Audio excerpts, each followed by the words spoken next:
ఈ chicken fry ఒక్కసారి try చేయండి, మీ ఇంట్లో అందరికీ నచ్చుతుంది. చాలా చాలా టేస్టీగా ఉంటుంది. చాలా ఈజీ రెసిపీ అండి. ఎలా చేయాలో చెప్పిస్తాను. ఫస్ట్ చికెన్ని ఉప్పు, పసుపు, కారం, జింజర్ గార్లిక్ పేస్ట్ ఇవి వేసుకొని నార్మల్గా మ్యారినేట్ చేసుకోండి ఒక 50 మినిట్స్. ఇప్పుడు ఒక ప్యాన్ తీసుకొని ఆయిల్లో ఈ చికెన్ని బాగా ఫ్రై చేయండి. అంటే ఒక 70-75% కుక్ అయితే సరిపోతుంది.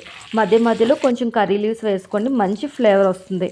అండ్ అదే ప్యాన్లో చికెన్ తీసేసుకొని పక్కన పెట్టండి. ఇప్పుడు అదే ప్యాన్లో కొంచెం ఆనియన్స్ అండ్ గ్రీన్ చిల్లీస్ కూడా వేసుకొని బాగా ఫ్రై చేసుకోండి. బాగా ఫ్రై అయిన తర్వాత ఈ చికెన్ కూడా దాంట్లో వేసేసుకొని బాగా కలపండి.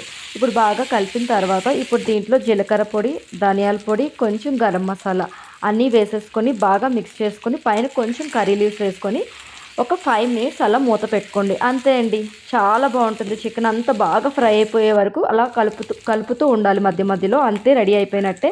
సూపర్గా ఉంటుంది. తప్పకుండా ట్రై చేయండి, మీ ఇంట్లో అందరికీ నచ్చింది.